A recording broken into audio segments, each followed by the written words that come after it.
کھال کا حکم وہی ہے کم و بیش جو گوشت کا ہے۔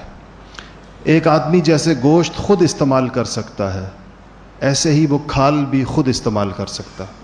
اگر چاہے تو اپنے قربانی کے جانور کی کھال کا مسلح بنا لے، اس کا ڈول بنا لے، اور کوئی بھی چیز جو اس کھال سے بنتی ہے اس کو بنا کر اپنے استعمال میں بھی رکھ سکتا ہے۔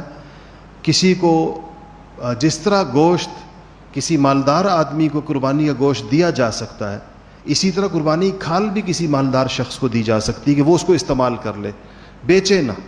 جیسے گوشت نہیں بیچ سکتے ایسے اس کو بیچے نہ۔ اور ایک مصرف یہ کہ انسان خود استعمال کر سکتا ہے، کسی ایسے شخص کو تحفہ دے سکتا ہے جو اس کو استعمال کر لے۔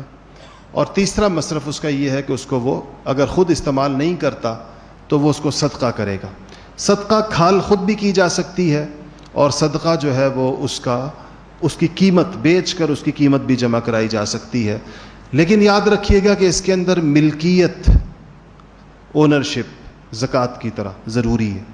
اس لیے قربانی کی کھالیں مسجد کے فنڈ میں نہیں دی جا سکتی، کیونکہ مسجد کے فنڈ میں ملکیت نہیں ہوتی، نہ زکوٰۃ دی جا سکتی ہے اور نہ قربانی کی کھال دی جا سکتی ہے۔ یہ کسی شخص کو دی جائے گی، اگر صدقہ کریں گے تو پھر اس شخص کا مستحق ہونا ضروری ہے۔ اس میں ہمارے ہاں عام طور پر مدارس دینیہ کی طرف سے اس کا اہتمام ہوتا ہے، اور میں بھی اسی کو ریکمینڈ کرتا ہوں کہ دینی مدارس کے ساتھ تعاون کرنا چاہیے۔ اب تو خیر ایک بڑے منظم منصوبے کے تحت کھالوں کی قیمتیں گرا کر مدرسوں کی فنڈنگ کو روکنے کی کوشش ہوئی ہے پچھلے 2-3 سالوں میں، اور وہ کھال جو کسی زمانے میں 2200، 2500، 2800 کی ہوتی تھی، آج کل وہ 200، 300 روپے کی ہوتی ہے عید کے دنوں کے اندر۔ وہ ایک خاص منظم طریقے کے ساتھ اس کی قیمتیں گرائی جاتی ہیں تاکہ مدارس جو اس ذریعے سے اپنے سال کے فنڈ کا ایک بڑا حصہ جمع کرتے تھے وہ نہ کر سکیں۔ تو بہرحال مدارس کو دینی چاہیے، اس کے اندر علم کی ترویج بھی اور طلبہ علوم دین کی خدمت بھی، اور اس میں صدقہ بھی ہو جاتا ہے۔ اور اس کے لیے اصل طریقہ یہ ہے کہ خود پہنچائی جائے، بجائے اس کے کہ کسی کو بلائیں۔ وہ بلانے سے یاد آیا، ہمارے ایک بزرگ تھے حضرت مفتی رشید احمد صاحب لدھیانوی رحمۃ اللہ علیہ، بڑے غیور اور بڑے خوددار علماء میں سے تھے۔ مدرسہ تھا ان کا، تو کسی نے فون کیا کہ مولانا کسی بندے کو بھیج دیں جو ہمارے گھر سے کھال اٹھا لے۔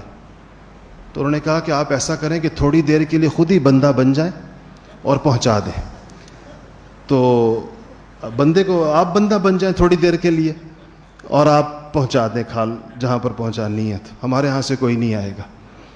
تو اس لیے انسان کو خود بندہ بن کے کہیں پہنچا دینی چاہیے، بجائے اس سے کہ لوگوں کو فون کرے کہ کسی بندے کو بھیج دیں اور فلانے کو بھیج دیں۔ ان چیزوں کے اندر تعظیم کا، توقیر کا، ان چیزوں کا خیال رکھنا چاہیے۔ جی، رفاہی تنظیموں کو دے سکتے ہیں جن کے بارے میں یہ پتہ ہو اور 100% یقین ہو کہ کھال اپنے مصارف پہ خرچ ہوگی۔ اس میں بہت سارے ادارے ایسے ہیں جن کے ہاں زکوٰۃ، صدقات، صدقات واجبہ، عطیات، ان کا الگ الگ نظام نہیں ہوتا، مکس ہوتا ہے۔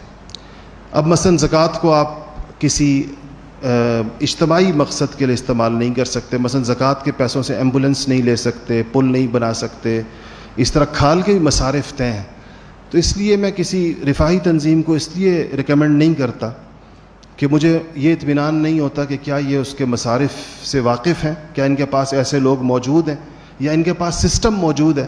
ہم نے تو دیکھا ہے کہ ان کے ہاں بینک اکاؤنٹس بھی زکوٰۃ اور صدقات کے ایک ہی ہوتے ہیں۔ آپ اشتہاروں میں دیکھیں ایک اکاؤنٹ دیا ہوتا ہے کہ اس میں اپنی اب یہ جب زکوٰۃ اور صدقات اور عطیات مل گئے ایک اکاؤنٹ میں، یہ اس کو الگ کیسے کرتے؟ اس کے تو مصارف الگ الگ، وہ تو ایک چیز ایک جگہ خرچ ہو سکتی دوسری جگہ نہیں خرچ ہو سکتی۔ اس لیے اس سے یہ بد اعتمادی پیدا ہوتی ہے کہ ان لوگوں کے ہاں اس کا کوئی نظام نہیں ہوتا، یہ سب چیزیں بہت سی جگہوں پر مکس ہوتی ہیں۔ تو بہرحال میری ریکمنڈیشن یہ ہے کہ مدارس کی خدمت کرنی چاہیے۔ آپ کے قریب جو مدرسہ ہو، جہاں پر بھی ہو، وہاں پر اس کو خود پہنچائیں اور جا کر دیں، یا بیچ کر اس کی قیمت ان تک پہنچا دیں تو ان کو اور بھی سہولت ہو جائے گی، ان کے لیے مشکل نہیں ہوگی۔ اپنے علاقے کے مقامی مدرسے کی خدمت کرنی چاہیے، جو بھی آپ کا جگہ ہو۔